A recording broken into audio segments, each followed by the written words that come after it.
Hello everyone, this is StrawberryShorty here with a review of The Wishing Stone, a visual novel by Dream Night Studios. So I'm still not sure if this will be a shorter or longer review, but there will be a spoiler section near the end either way. So, first off, I initially bought this on Steam and could not get Steam to download it. So the creators were, nice enough to give me an itch.io link when it came out. So just wanted to say that. Very appreciative of that. So this game is kind of hard to review. It definitely had some problems. It was their very first game, and in some ways it does show. The trailer kind of makes it seem like it's going to be a very different kind of game, and there's going to be a lot more choices than there actually are. There's very, very few choices, and they are all near the end of the game. There is... Between the visual novel segments, there are puzzle segments where you examine things and explore. It was very easy to miss something. Happened to me all the time, and the puzzles were obscenely hard. Only a few of them had skip buttons, and the charge time for the skip buttons was ridiculous. I had to pause the recording and go do other things because they were so long. And that definitely was not great.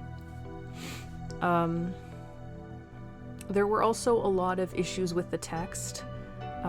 A couple times you'd examine things and the text wouldn't show up, or the text would be written written incorrectly. Times when things that should be capitalized weren't, missing commas, things that just sounded off. They really needed someone to go through this text, and really a beta tester in general might have been good to kind of call attention to some of these issues beforehand. I also had an issue with some of the puzzle items were in darker areas and there's no way you'd find them without a guide, and their official guide up on their website is not great. And that does bring up another puzzle issue I had, where there were more than a few puzzles that required looking at multiple things. One puzzle, you have to set this thing to...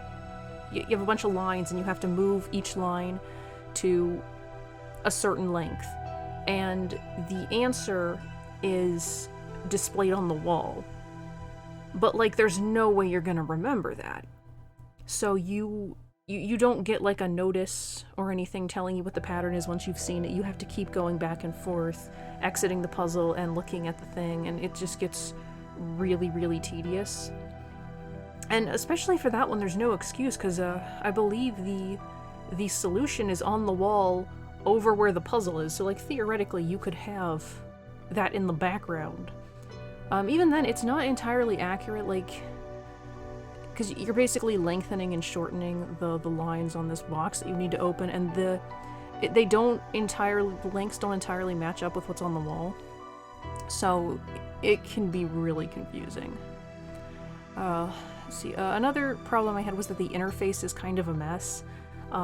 When you're actually playing the game, the, load, save, settings, skip, all those buttons are on the bottom right corner of the game window.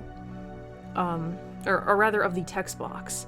The game, for me at least, is it shows up widescreen, so you can't, the bottom and the top are black bars. I don't know if that's intentional or not, but you can't click on those at all to advance the dialogue, which was annoying, but you have to click on the text box or whatever. And so I kept accidentally clicking on these various, the load, save, skip buttons, and that was not good. Also, when you're saving and loading, they have the back button and then they have the exit button, and I kept accidentally hitting the exit button. And, so the other problem is that the skip button is not a skip red button. If you accidentally hit it, it will start skipping all of the text, regardless of whether you've read it or not, and that happened a few times during my playthrough. Art was mostly fine. I thought the CG images looked better, although not necessarily like the game characters. Like, the image used for the thumbnail for this review does not really look like the main character, even though it's supposed to be her. She's also somehow wearing a different outfit, even though, like, that scene happens in the game, and I don't know why she's wearing a different outfit. So, that said, I did like the story. The available endings didn't... There was, like, one I wished was there that wasn't, but it wasn't terrible.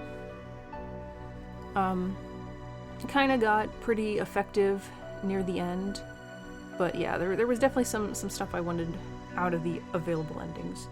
So it's still a decent story, especially for a first game. So let's talk about spoilers, so I can mostly address that stuff.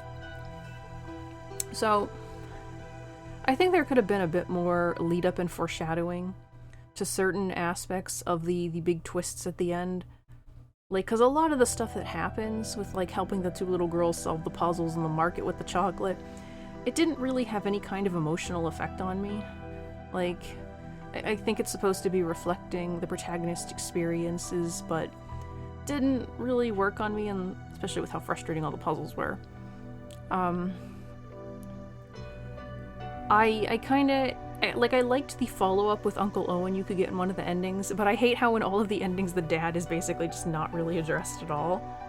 Like, there's an ending where you can reunite with the mom, but the dad just does not show up. I was really sad we didn't get an option to kind of punch that doctor guy.